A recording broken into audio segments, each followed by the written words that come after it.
Hey guys, hope you liked the intro. I'm trying sort of a new format for my videos in which I speak to the camera, so please forgive any awkwardness as I get used to this setup. I've owned this GP100 for a few months now, and I have to say it is a very nice firearm, and it's quickly become one of my favorite guns, which as someone who has owned and shot a lot of firearms is no small feat.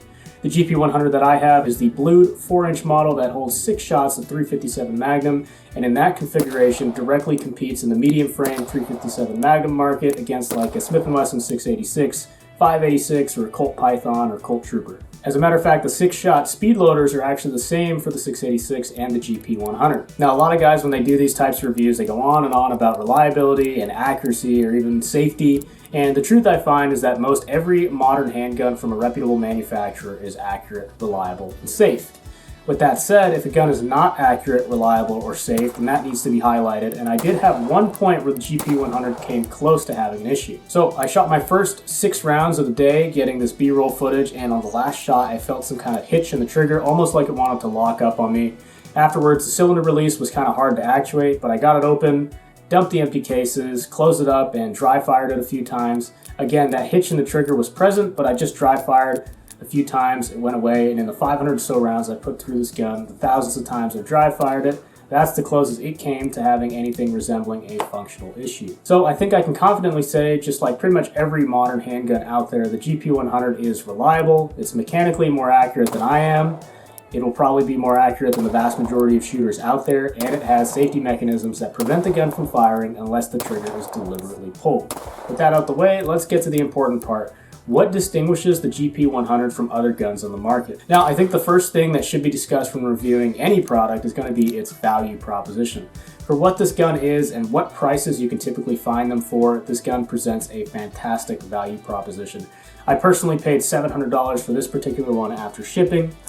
Now, $700 makes this nowhere near the cheapest handgun on the market and not even the cheapest medium frame .357 Magnum on the market.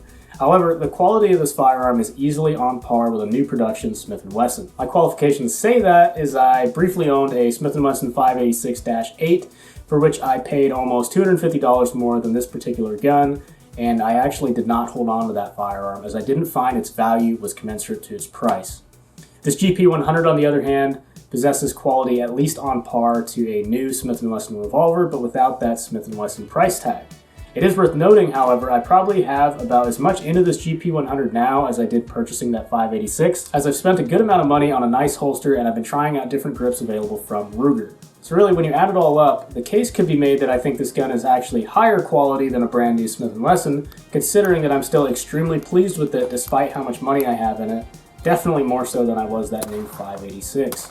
Now, the second aspect that I think distinguishes this gun is an extremely durable design.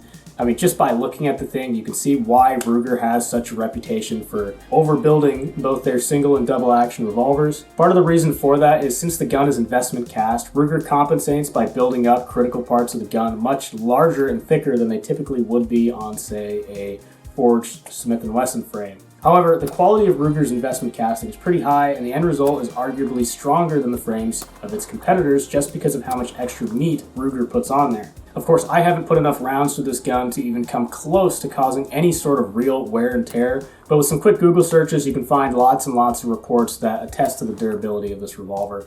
In fact, the gun has such a reputation for durability that Magnum, the makers of revolvers that possess legendary durability such as the MR73, actually produced revolvers using the GP100's design and lockwork, namely the MR88.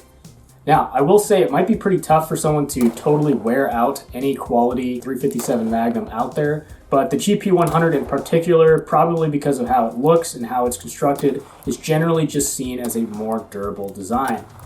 To further elaborate on its construction, that's going to bring me to our third distinguishing aspect of the GP100, and that is an incredibly intelligent design that is just extremely well thought out. So the GP100 has a one-piece frame design, meaning that it lacks a side plate unlike most conventional revolvers. This design allows two things. By removing the side plate, it gets rid of what can rightly be considered an engineered weak point, again, lending itself to that reputation of durability. This design also allows the gun to be disassembled extremely easily with only a screwdriver to remove the grips, at which point there's a small pin in the grip that you can use to disassemble the gun further. Most of the working components in this gun come out in whole assemblies and they can be easily serviced And unlike, say, a Smith & Wesson, it's not as scary or esoteric to work on for someone such as myself who has no experience working on revolvers. Another great design of the GP100 are the grips themselves. Unlike a conventional revolver where the frame is part of the grip and generally exposed down the backstrap, the GP100 has a little box or peg that's just big enough to retain the hammer spring and trigger guard. What this means is that grips for the GP100 can be any size or shape so long as they're bigger than the small peg, and it also means that recoil is transferred through the grip material into your hand rather than directly into your hand through the exposed metal of the backstrap. The GP100's front cylinder lockup is also pretty novel in that it locks up at the crane rather than on the tip of the ejector rod like many other revolvers, including its predecessor, the Security 6. I'm no expert or engineer, but I think that this aids in durability as the lockup point is held closer to the main mass of the cylinder, meaning there's less leverage being exerted on that front lockup point. One definite point that the GP100 scores in durability, however, is that the cylinder stop and cylinder stop notches are actually offset from the chambers rather than directly in line with them like on a medium frame Smith & Wesson. This allows the cylinder walls to be thicker and not have an engineered weak point right at the thinnest part of the chamber. Another design choice of the GP100 that I consider an advantage over other revolvers is the way you activate the cylinder release. While the Smith & Wesson push forward or the Colt pull back methods of releasing the cylinder are not in any way difficult or cumbersome, the GP100's push button system is just slightly more intuitive and easy to actuate than other systems out there. Lastly, the front sight is easily switched out with a push-button detent system, and the gun can easily be adapted to use optical sights by removing and replacing the adjustable rear iron sight.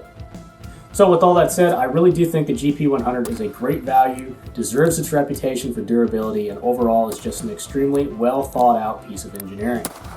And it's with that ringing endorsement, I think I should talk about some less totally positive aspects of the gun, or things you should consider before purchasing one of these.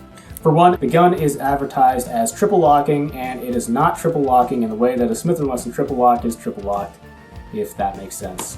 The Smith & Wesson triple lock is locked up at the rear of the cylinder, the front end of the ejector rod, and has an additional lockup point at what Smith & Wesson calls the yoke, Ruger calls the crane. When I bought the GP100, I didn't really know much about it, but I did know it locked up at the crane, and when I saw it was advertised as triple locked, my brain thought it locked up at the crane and the tip of the ejector rod. That is not the case. The GP100 is locked up at the crane, at the rear of the cylinder, and Ruger just considers the cylinder stop to be a third locking point, which, to my knowledge, no other manufacturer claims, and in my opinion is not necessary for Ruger to claim, especially when your gun has such a reputation for durability. Another small negative, and I find this to be the case with a lot of guns, but revolvers in particular, is that the factory grips didn't really work out for me.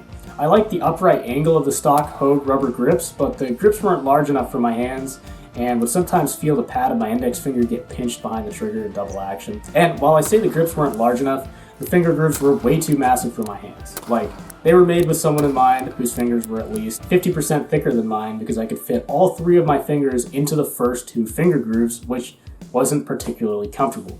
So to remedy that, I've been trying out the classic GP100 style rubber grips with a wood insert, and this has more of a traditional Smith & Wesson or Colt grip angle, which I don't find to be particularly ergonomic. I much prefer a more vertical grip angle like that of a modern automatic. I'm not totally satisfied with the classic GP100 style grips, so I've got GP100 Match Champion grips on the way. Those are wood grips that look thicker while maintaining the same upright angle of the factory Hogue grips, but they lack the annoying finger grooves and have some nice stippling akin to a Mills target grip. Anyway, I'd like to end this review where we started, and that's what I consider to be the most important aspect when analyzing any product, which is its value proposition. Now, I still maintain that the GP100 offers great value. That is, if what you're looking for is a medium frame .357 Magnum revolver. And if you're just looking for a handgun, there's a lot of auto-loading pistols out there that can pretty much do everything the GP100 can, and can probably do it better, lighter, faster, and definitely cheaper. Again, if you're just looking for a handgun, you really should consider pretty much any flagship 9mm handgun from reputable manufacturers like Beretta, SIG, Smith & Wesson, Glock, CZ, etc. They all generally come in around $400 to $600, and they're all reliable, they're all accurate, and they're all safe. I think it's also important to consider in defensive uses, particularly the PvP aspect or anti-personnel purposes. Modern 9mm defensive loads perform very similar in gel tests to 357 Magnum loads designed for civilian self-defense, but the 9mm is generally cheaper, has less felt recoil, and you can generally stuff a whole lot more of them into the gun. Another thing to consider is that if you're just looking for a first gun, I generally recommend that you start with a rifle, and $700 can buy you a pretty solid AR-15 or a fantastic 22 trainer like a CZ457 and have money left over for ammo. So hopefully these examples sort of better illustrate what I mean when I talk about value proposition, and that you want to factor in what it is you want to buy, how much it costs, but then you also want to factor in the opportunity cost of other things you can buy with that same money.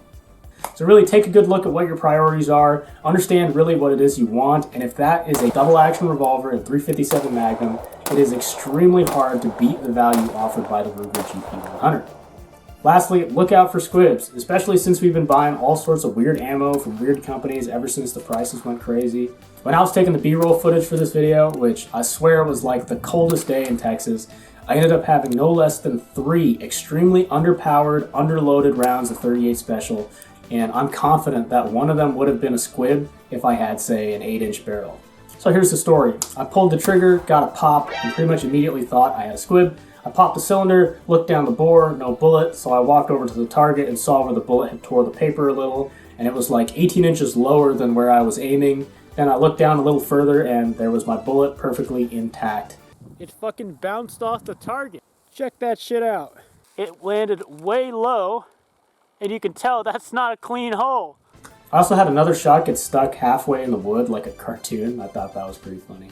If you're not familiar with what a squib load is, it's essentially an underpowered round that gets stuck in the bore, creating a very dangerous condition in which if you try and shoot another round behind it, you will most likely damage your gun or worse, blow it up, potentially injuring yourself or others.